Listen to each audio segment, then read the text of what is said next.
Morning बच्चों, most welcome in this my video lecture. आज का वीडियो आपके लिए चैप्टर फर्स्ट संख्या पद्धति और एक्सरसाइज 1.1 के रूप में आपके सामने लेकर उपस्थित हुए हैं। इस वीडियो में एक्सरसाइज 1.1 यानी प्रश्नावली 1.1 का पहला क्वेश्चन यहाँ पर सॉल्व करेंगे। पहला क्वेश्चन है, क्या शून्य एक परिमेय संख्या है? क्या इसे आप p बाई क्यू के रूप में लिख सकते हैं, जहां p बाई क्यू पूर्णांक है और q का मान 0 के बराबर नहीं है? या फिर is 0 is a rational number, can you write it in the form p by q where p and q are integers and q is not equal to 0। बच्चों, आप जानते हो कि शून्य एक परिमेय संख्या है, क्योंकि हम शून्य को यानी कि 0 को p बाई क्यू के रूप में लिख सकते हैं। देख लें, आप समझ लें कि ये 0 है, 0 के बटे में अगर हम 1 लिखते हैं तो 0 प्राप्त होगा। 0 के बटे में अगर हम 2 लिखते हैं तो भी हमें 0 प्राप्त होगा। 0 के बटे में अगर हम -3 लिखते हैं तो भी हमें 0 प्राप्त होगा। यानी कि हम 0 को अंश बटे हर के रूप में व्यक्त कर सकते हैं।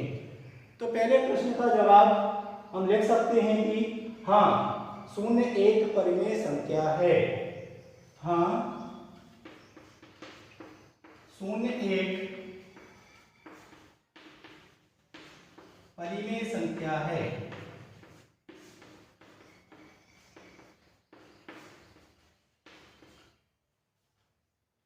Yes, 0 is a rational number. दूसरा प्रश्न है, क्या इसे आप p बाई क्यू के रूप में लिख सकते हैं? हाँ,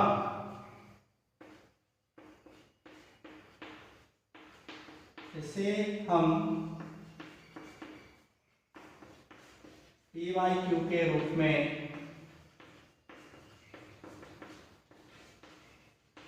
लिख सकते हैं। इसे हम p बाई क्यू के रूप में लिख सकते हैं। Yes, it can be written in the form p by q. अर्थात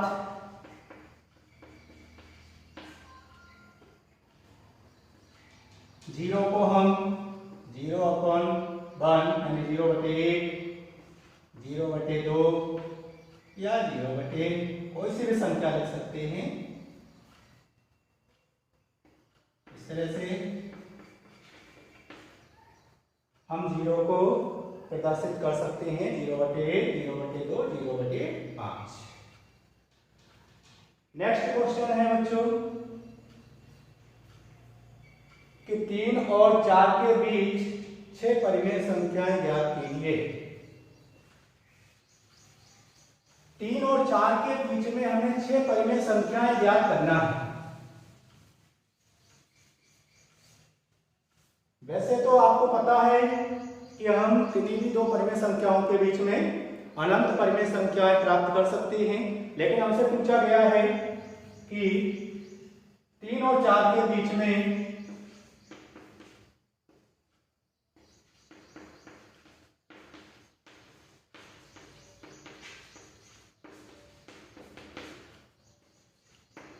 छह परिमेय संख्याएं ज्ञात कीजिए।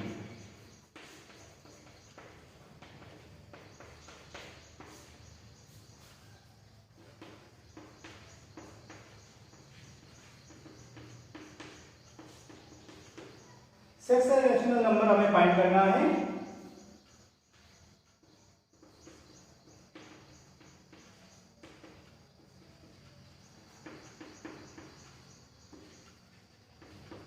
Find the 6 rational numbers between 3 and 4। हमें 3 और 4 के बीच में 6 रेशनल नंबर्स फाइंड करना है।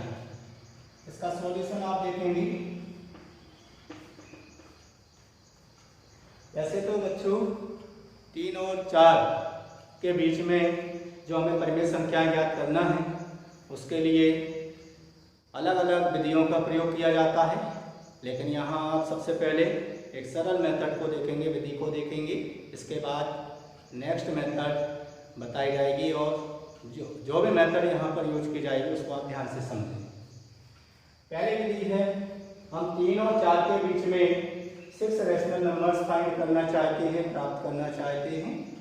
अगर आपको फिक्स 6 रेशनल नंबर यानी कि 6 परिमेय संख्याएं ही ज्ञात करना है, तो हमारे पास जो संख्या है उसमें आप न्यूमरेटर और डेनोमिनेटर में 7 से मल्टीप्लाई यानी कि गुणा करके और 3 और 4 को परिमेय संख्या के रूप में आप बदल सकते हैं। जैसे आप देखें कि हमें 6 रेशनल नंबर फाइंड करना है, तो 6 + 1 मीन्स हमें प्राप्त होता है 7। इससे हमें पता लग रहा है कि हम जो संख्या दे रखी है उसके अंश और हर में 7 का अगर गुणा कर दें तो इसी संख्या का दूसरा रूप p/q के रूप में हमें स्पष्ट दिखाई देने लगेगा। देखिए, जैसे कि हम लेके चले हैं 3 और 3 में हम इंटू करेंगे 7/7 का, जिससे क्या होगा कि हमें p/q के रूप में संख्या दिखाई देने लगेगी, यानी कि 21/7। 21/7 कोई संख्या नहीं है, वह 3 का ही एक रूप है। अगर आप देखें कि 21 को अगर 7 से कैंसिल करें, काटें, तो 3 प्राप्त होगा, यानी अलग नहीं है। इसी तरह हम 4 को भी कन्वर्ट कर लेंगे। ऐसा क्यों कर रहे हैं बच्चों? जिससे कि हमारे पास जो हर है वो एक जैसा दिखाई दे और उन संख्याओं के बीच में हमें जितनी संख्या चाहिए परिमेय संख्या उतनी संख्या में स्पष्ट रूप से दिखाई देने लगे। 4 × 7/7 मीन्स 28/7। आप देखेंगे कि 3 और 4 का जो हमने रूप परिवर्तित किया है उसमें हर दोनों में एक जैसा दिखाई दे रहा है। अगर हर एक जैसा दिखाई देने लगे तो हम देखेंगे कि यहाँ पर संख्याओं को हम बढ़ते क्रम में लिख सकते हैं। संख्याओं को बढ़ते क्रम में लिखने पर हमें जो 6 रेशनल नंबर्स यानी कि परिमेय संख्याएं प्राप्त करना है वो स्पष्ट रूप से हमें प्राप्त हो जाएगी। देखें आप देखेंगे कि यहाँ पर 21 के बाद में यहाँ 28 तक अगर संख्याओं को लिखें 22, 23, 24, 25, 26, 27 और 28, ये नंबर बढ़ते क्रम में हमें प्राप्त हुए। क्योंकि डेनोमिनेटर सेम है तो जो डेनोमिनेटर है उसको अगर हम डेनोमिनेटर के फॉर्म में उस संख्या को लिख देते हैं, यानी कि हर के रूप में उस संख्या को लिख देते हैं, तो भी संख्या हमें बढ़ते क्रम में प्राप्त हो जाएगी। अब आप लास्ट की संख्या को अगर देखें और पहली संख्या को यहाँ पर देखें तो ये संख्या आपको 3 के रूप में दिखेगी, क्योंकि हमने 3 को ही परिवर्तित किया था। इसी तरह लास्ट वाली जो संख्या है वो हमें 4 के रूप में ही प्राप्त होगी, क्योंकि हमने 4 को ही 28/7 में परिवर्तित किया है। इन दोनों संख्याओं के बीच में आप पाएंगे कि 6 परिमेय संख्याएं हमें प्राप्त हो जाएंगी, जो कि हमारे इस क्वेश्चन में पूछा गया है। वो परिमेय संख्याएं हैं 22/7, 23/7, 24/7, 25/7, 26/7 और 27/7। और हमारी जो मेन संख्याएं हैं जो दे रखी है क्वेश्चन में वो है हमारे पास 3 और 4। इस तरह से हम किन्हीं दो परिमेय संख्याओं के बीच में आवश्यकता अनुसार परिमेय संख्या या रेशनल नंबर्स फाइंड कर सकते हैं। जैसा कि आपने देखा है कि 3 और 4 के बीच में यहाँ पर रेशनल नंबर्स हमें प्राप्त हुए हैं 22/7, 23/7, 24/7, 25/7, 26/7, 27/7। क्योंकि हमें 6 रेशनल नंबर फाइंड करना था, इसलिए हमने इस मेथड को अपनाया है। ऐसा नहीं है कि किसी भी संख्या को PYQ के रूप में या सेम डेनोमिनेटर्स के फॉर्म में अगर बदलना है तो हम एक ज़्यादा करके ही संख्या का मल्टीप्लाई करें, यह आवश्यक नहीं है। हम किसी भी नंबर से मल्टीप्लाई कर सकते हैं। बस हमें ये देखना है कि जो हमारी आवश्यकता है, जो हमारी नीड है कि हमें कितनी रेशनल नंबर फाइंड करना है, वो हमें प्राप्त हो जाना चाहिए उन दोनों संख्याओं के बीच में। ये था आपका क्वेश्चन नंबर 2। इसी तरह से हम क्वेश्चन नंबर 3 को भी यहाँ पर सॉल्व करेंगे। आप देखें क्वेश्चन नंबर 3।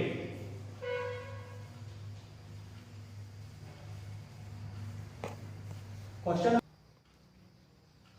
एक्सरसाइज 1.1 का 3 यानी कि थर्ड सवाल। इस सवाल में पूछा जा रहा है कि 3/5 और 4/5 के बीच 5 परिमेय संख्याएं ज्ञात करो। Find 5 rational numbers between 3/5 and 4/5। आपने अभी देखा होगा कि दूसरे सवाल में कि हम दो परिमेय संख्याओं के बीच में अनंत परिमेय संख्याएं ज्ञात कर सकते हैं। उसी विधि का प्रयोग हम यहाँ पर भी करने जा रहे हैं। 3/5 और 4/5 के बीच दोनों में आप देखेंगे कि डेनोमिनेटर एक जैसा है, लेकिन समस्या ये है इन दोनों संख्याओं में कि 3 और 4 के बीच में हमें जो 5 परिमेय संख्या प्राप्त करना है वो 3 और 4 के बीच में अभी स्पष्ट रूप से दिखाई नहीं दे रही है। इसलिए इन संख्याओं को हम बदल लेंगे, इनके डेनोमिनेटर को चेंज कर देंगे, ताकि हमें यहाँ जो फर्स्ट नंबर और सेकंड नंबर है उन दोनों के बीच में परिमेय संख्याएं जितनी भी आवश्यकता है उतनी हम प्राप्त कर सकें। इसके लिए न्यूमरेटर और डेनोमिनेटर में हम किसी एक जैसी संख्या से इंटू करेंगे, लेकिन हमारा उद्देश्य होना चाहिए कि इन दोनों संख्याओं के बीच में जितनी नीड्स हमें हैं उतनी परिमेय संख्याएं हमें प्राप्त हो जाए। जैसे 5 प्राप्त करना है तो हम 5 + 1 यानी कि 6 का न्यूमरेटर और डेनोमिनेटर में इंटू कर सकते हैं, लेकिन जरूरी नहीं है। आपने देखा होगा कि दूसरे सवाल में हमने एक अधिक करके ही परिमेय संख्या के अंश और हर में उस संख्या से इंटू किया था। यहाँ आप चाहे तो कोई दूसरी संख्या भी ले सकते हैं, जैसे कि 3/5 और 4/5 है।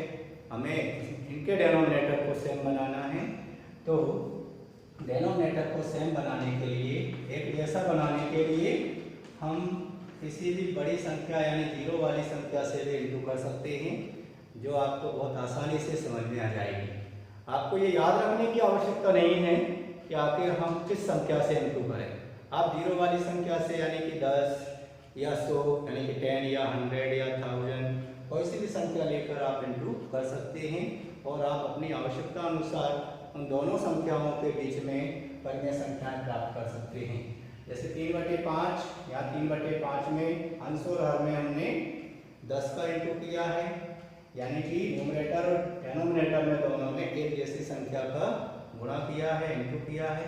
उससे कोई फर्क नहीं पड़ रहा है, क्योंकि इन दोनों को अगर हम कैंसिल करके देखें तो वापस हमारी जो संख्या है वही प्राप्त हो जाती है। इसका इंटू अगर करते हैं तो 30/50 हमें प्राप्त होगा।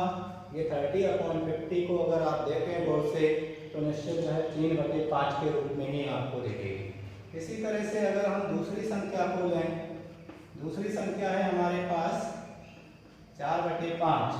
4/5 में भी जो फर्स्ट संख्या में यानी कि नंबर में हमने इंटू किया था उसी का इंटू करेंगे, जिससे कि डेनोमिनेटर हमें एक जैसा यानी सेम प्राप्त हो। जैसे यहाँ पर इंटू करने पर हमें 40/50 यानी कि 40/50 प्राप्त हुआ।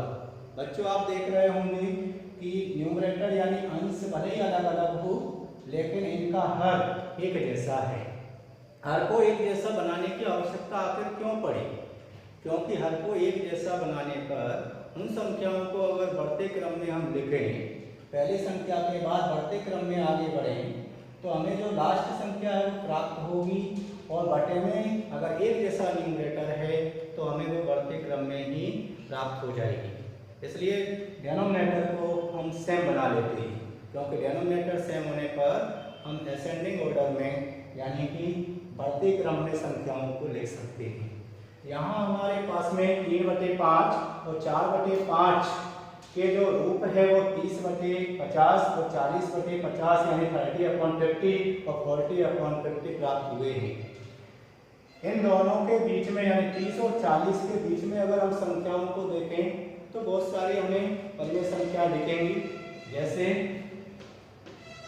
30 के बाद में अगर 40 तक हम बढ़ते क्रम में संख्याओं को लिखेंगे तो हमें कुछ इस तरह से संख्याएं प्राप्त होंगी, 32, 33, 34, 35, 36 एंड सो ऑन 40/50।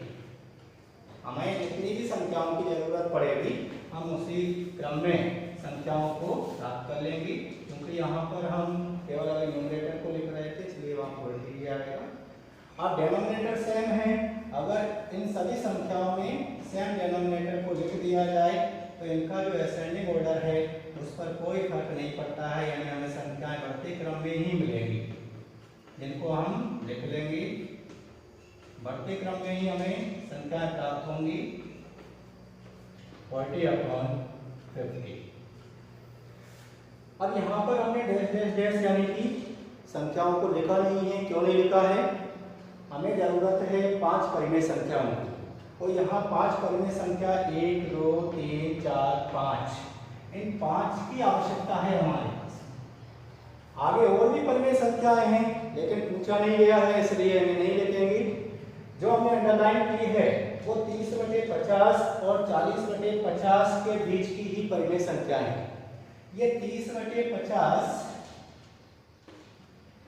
आप देखें कि 3/5 है, क्योंकि हमने सेम संख्या से अंश और हर में गुणा करने पर इसे प्राप्त किया है, यानी इसका शॉर्ट फॉर्म 3/5 ही है। इधर लास्ट अगर देखें हम तो वो 4/5 के रूप में ही है ये संख्या। अब बीच में हमें कितनी चाहिए? यहाँ तो अभी हमने बहुत सारी संख्या लिखी है, लेकिन जरूरत है हमें 5 परिमेय संख्याओं की, तो हम 5 परिमेय संख्याएं यहाँ लिख सकते हैं। 31/50, 32/50, 33/50, 34/50, 35/50 और लास्ट फाइनल 4/5 यानी 40/50। ये हमारी 3/5 और 4/5 के बीच की 5 परिमेय संख्याएं हैं। लास्ट में बच्चों आंसर को अपन अतः या दर या देयरफॉर लिखकर लिख सकते हैं। अतः 3/5 व 4/5 के बीच 5 परिमेय संख्याएं, 5 परिमेय संख्याएं कौन कौन सी है? 31/50, 32/50, 33/50, 34/50 और 35/50। ये आपका आंसर होगा। Question number 4। क्वेश्चन नंबर 4 यहाँ पर सत्य और असत्य के रूप में है। आपको ये देखना है कौन सा जो स्टेटमेंट दिया हुआ है वो सत्य है और कौन सा असत्य है। क्वेश्चन नंबर 4 के फर्स्ट पार्ट में आप देखेंगे कि क्वेश्चन किया जा रहा है आपके सामने कि प्रत्येक प्राकृत संख्या एक पूर्ण संख्या होती है। प्रत्येक प्राकृत संख्या एक पूर्ण संख्या होती है। आपको ये बताना है कि ये सत्य है या असत्य है, ट्रू है या फॉल्स है। अगर आपने इंट्रोडक्शन को बहुत अच्छे से समझा होगा तो तो आपके दिमाग में ये चीज आ गई होगी कि प्रत्येक प्राकृतिक संख्या एक पूर्ण संख्या है या नहीं। प्राकृतिक संख्याएं क्या होती है? सभी धनात्मक संख्याएं। पूर्ण संख्याएं क्या होती है? धनात्मक संख्याओं में जीरो को और शामिल कर दिया जाए। इन दो चीजों को समझो आप कि प्राकृतिक संख्याएं क्या होती है?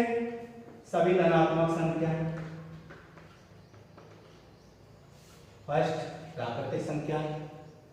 दूसरी चीज है यहाँ पर कि पूर्ण संख्याएं होती है। पूर्ण संख्याओं के बारे में आपको जान लेना चाहिए कि प्राकृतिक संख्याओं में केवल जीरो को और शामिल किया गया है। अब आपके सामने प्रश्न क्या है उसको आप समझे कि प्रत्येक प्राकृतिक जो संख्या है एक पूर्ण संख्या है।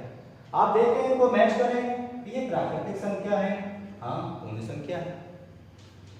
दो प्राकृतिक संख्या है लेकिन साथ में पूर्ण संख्या है, क्योंकि पूर्ण संख्याओं में प्राकृतिक संख्या शामिल है। तीसरी प्राकृतिक संख्या पूर्ण संख्याओं में है। चौथी प्राकृतिक संख्या आप देखेंगे तो वो भी पूर्ण संख्याओं में शामिल है। यानी इस प्रश्न से आप क्या पता कर सकते हैं, इस प्रश्न का उत्तर आप क्या दे सकते हैं कि प्रत्येक प्राकृतिक संख्या एक पूर्ण संख्या होती है।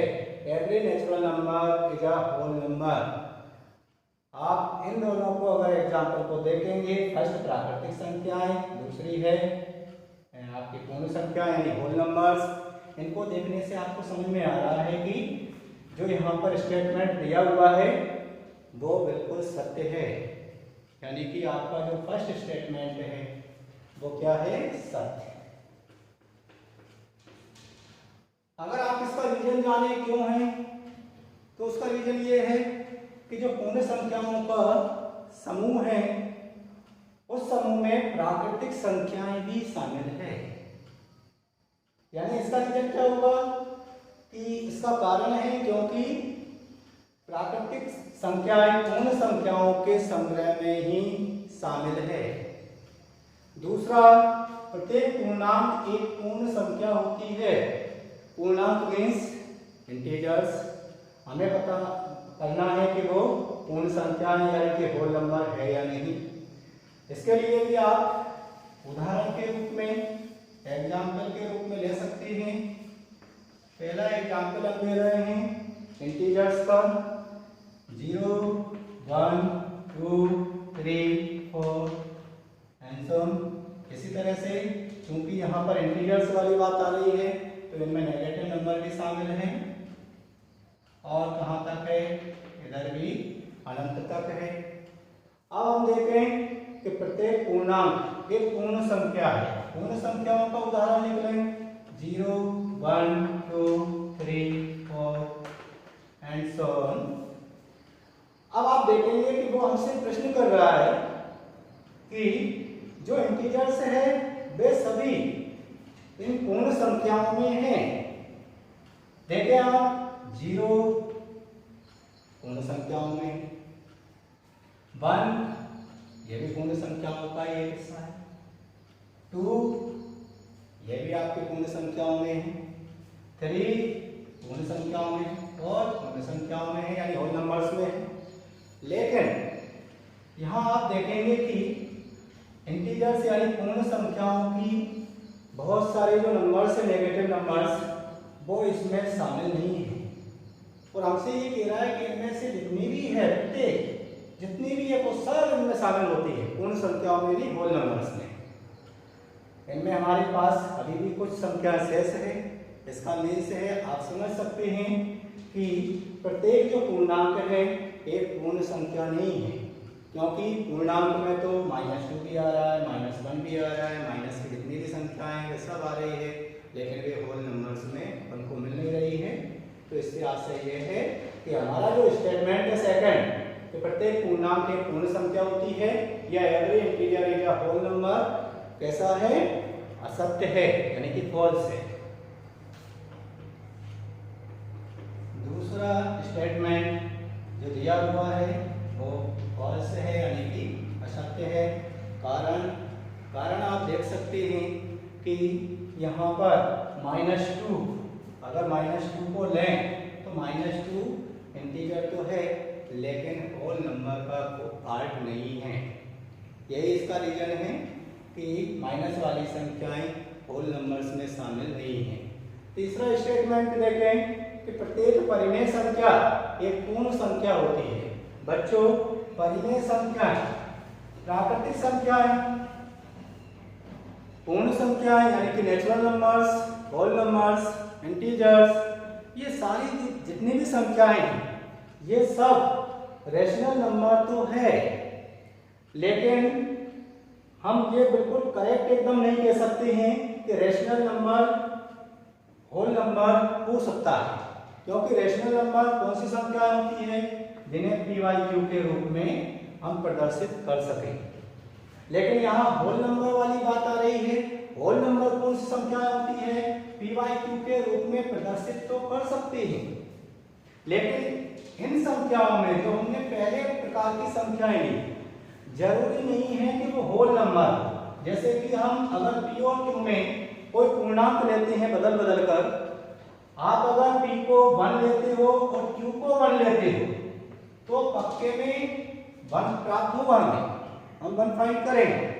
अगर हम यहाँ 2 लेते हैं और इसका डिनोमिनेटर 1 ही लेते हैं तो 2 प्राप्त होगा, जो हमारी होल नंबर से मैच करेगी ये संख्या। लेकिन ऐसा भी तो हो सकता है कि इनका जो न्यूमरेटर है वो कोई छोटा हो और डिनोमिनेटर बड़ा हो, जैसे 1/2, और देखें हम 1/7, और भी देख सकते हैं 2/7, और अगर हम और देखें संख्याएं 3/2। न्यूमरेटर डिनोमिनेटर को अगर चेंज करके देखें, इंटीजर्स के फॉर्म में लेके देखें, तो आप देखेंगे कि ये संख्याएं जितनी भी हमने लिखी है एग्जाम्पल के रूप में, ये संख्याएं ना तो नेचुरल नंबर से है और ना ही होल नंबर से है और ना ही इंटीजर से है। यानी कि जो आपके होल नंबर से है या इंटीजर से है उनके बीच की ये संख्याएं हैं। जो होल नंबर से जैसे 0 और 1 है, तो 0 और 1 के बीच में बहुत सारी संख्याएं हैं।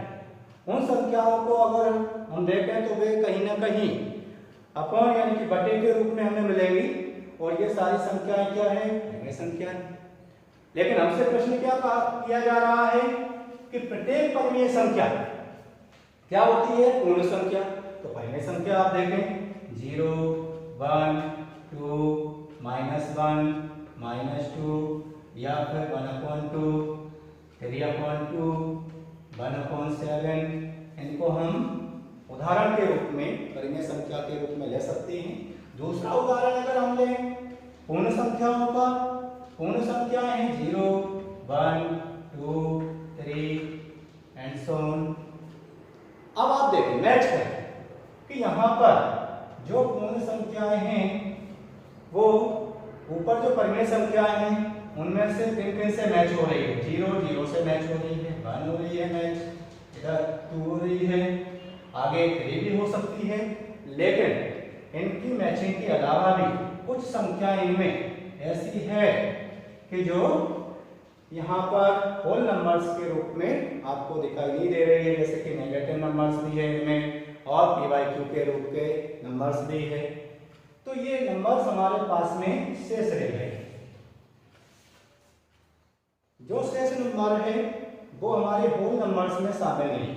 इसका मतलब क्या हुआ कि हमारे पास जो स्टेटमेंट है every rational number is a whole number, इन दोनों उदाहरणों की सहायता से आप ये क्लियर कर सकते हैं कि ये स्टेटमेंट फॉल्स है, असत्य है। क्यों है असत्य बच्चों? उसका कारण है कि हम रेशनल नंबर को पी वाई क्यू के रूप में लिख सकते हैं। एक उदाहरण ले सकते हैं हम एग्जाम्पल के रूप में। अगर हम लेते हैं कि 3/2, यह एक परिमेय संख्या तो है लेकिन पूर्ण संख्या नहीं है, तो ये हम रीजन ले सकते हैं कि पी वाई क्यू के रूप की ऐसे इंटीजर्स को परिवर्तित करते हुए संख्याओं को लें तो हम सिद्ध कर सकते हैं कि ये असत्य है। इस तरह से बच्चों यह आपका 1.1 एक्सरसाइज फिनिश हुआ है। इसी के आधार पर आप इसके जो एग्जाम्पल है उन्हें करें, और अगर आपको प्रॉब्लम है तो कमेंट करके हमसे आप अपने सॉल्यूशन को जान सकते हैं। धन्यवाद।